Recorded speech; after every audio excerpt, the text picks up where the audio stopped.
आप मेरे जो पीछे भी ये बिल्डिंग देख रहे हैं, ये कोई खंडहर नहीं बल्कि जनपद बागपत के गांगनौली गांव में बना गया एक स्वास्थ्य केंद्र का भवन है, जो अब से लगभग 17 साल पहले बनाया गया था। उस समय राज्य में बसपा की सरकार थी और आपको बता दे कि गांगनौली में उपचुनाव हुआ था और उस उपचुनाव में लगभग 1.5 वर्ष का कार्यकाल मिला था मदन प्रधान को, जिन्होंने अपने कार्यकाल में यह बिल्डिंग इस उम्मीद के साथ बनाई थी कि यहाँ पर मेरा जो गांव है, मेरे जो गांव के लोग हैं, उनको स्वास्थ्य सेवाएं मिलेगी। लेकिन इस बिल्डिंग की हालत आज आपको दिखाएंगे और बताएंगे ये चीजें भी कि यहाँ पर स्वास्थ्य सेवाएं तो आज तक शुरू नहीं हो पाई। लेकिन विडंबना देखिए कि अंदर की जो बिल्डिंग की स्थिति है, मैं अपने सहयोगी कैमरामैन से कहूंगा कि वो अंदर की बिल्डिंग की स्थिति दिखाए। यह बिल्डिंग बिल्कुल खंडहर हो चुकी है और इस बिल्डिंग में आज तक दवाइयां तो कहां से आएगी, आज तक इसका उद्घाटन भी नहीं हो पाया। ये पूरी बिल्डिंग खंडहर में तब्दील हो चुकी है। बिल्कुल आप देख सकते हैं, बिल्कुल यहाँ पर आज तक एक भी दवाई की पुड़िया किसी व्यक्ति को नहीं मिली होगी।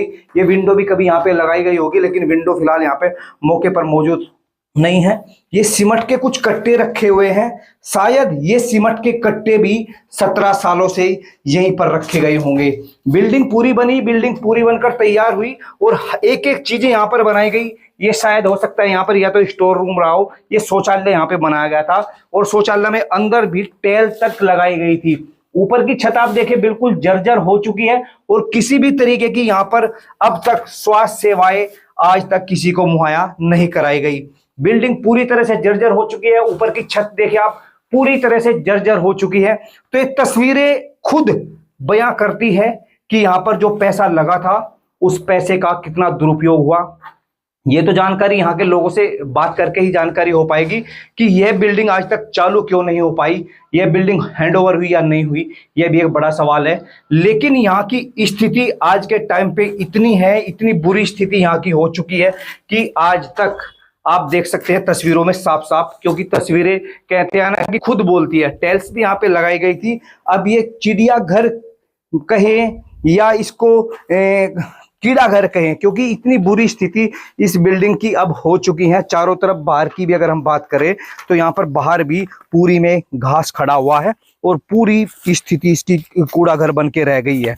बताया जाता है कि लोगों से हमने बात की थी कुछ समय पहले, उन्होंने बताया था कि लगभग 17 साल पहले यानी 2009 और 2010 के बीच यहाँ पर उपचुनाव हुए थे और उपचुनाव में मदन प्रधान ने चुनाव लड़ा था। 1.5 साल उनको कार्यकाल मिला था और उन्होंने 1.5 साल के अंदर इधर बनाया था ये परिवार कल्याण, कुछ ऐसा उपकेंद्र यहाँ पे लिखा गया है। लेकिन आज तक यहाँ पे कोई भी डॉक्टर, कोई भी अधिकारी या कोई भी कर्मचारी आज तक नहीं आया। और इसके ठीक इधर आप देख सकते हैं, इधर भी बताया गया था कि ये यहाँ पे पशुओं का भी हॉस्पिटल बनाया गया था। यहाँ पे इंसानों के लिए और इधर पशुओं के लिए 2 यहाँ पर स्वास्थ्य केंद्र बनाए गए थे। लेकिन विडंबना देखें कि आज तक भी यहाँ पर एक पुड़िया देने वाला कोई नहीं बैठा। वो बात एक अलग है, लेकिन फिलहाल की जो बिल्डिंग की आप स्थिति हमने आपको अंदर से दिखाई और बाहर से भी आप देख सकते हैं, पूरी बिल्डिंग जर्जर हो चुकी है, नीचे गिर रही है। यहाँ पे झाड़ खड़े हुए हैं, कूड़ा यहाँ पे पड़ा हुआ है। तो अब आप अंदाजा लगाइए कि 2009 और 10 के बीच जब बसपा की सरकार थी, उस समय जनपद में बहुत सारे इस तरह के केंद्र बनाए गए थे, जिसमें ये गांगनौली का भी एक केंद्र शामिल था। लेकिन दुर्भाग्य देखिए कि ये गांगनौली का केंद्र अब तक भी सवालों के घेरे में खड़ा हुआ है। तो सवाल ये भी बड़ा है कि यह बिल्डिंग हैंडओवर हुई थी, और अगर हैंडओवर नहीं हुई तो क्या कारण रहा था? क्योंकि पैसा तो जनता का लगा, भवन भी बनकर तैयार हुआ, ठेकेदार को टेंडर भी मिला, बिल्डिंग बनी। बिल्डिंग में कहा जाता है कि हमेशा आरोप लगते रहे कि निर्माण कार्य को विकास कार्य नहीं कह सकते, क्योंकि निर्माण कार्य तो करा दिए जाते हैं, क्योंकि निर्माण कार्य में मोटा कमीशन मिलता है। लेकिन निर्माण के बाद जो भवन होते हैं, जो बिल्डिंग होती है, जो जिस कार्य के लिए वो बनाई जाती है, वो कार्य उनमें नहीं होता। अब ये तो समय ही बताएगा कि इस वीडियो के सामने आने के बाद बागपत का स्वास्थ्य विभाग इस पर क्या एक्शन लेता है। क्या जिस उम्मीद के लिए ये बिल्डिंग बनाई गई थी, ये उम्मीद पूरी हो पाती है? गांगनौली के लोग आज भी इसी आस में बैठे हुए हैं कि कोई आएगा, कोई अधिकारी तो आएगा और इस बिल्डिंग की सुध लेगा और जो इनके गांव में जो स्वास्थ्य सेवाएं हैं वो बेहतर होगी। अरुण राठी, भास्कर समाचार, बागपत।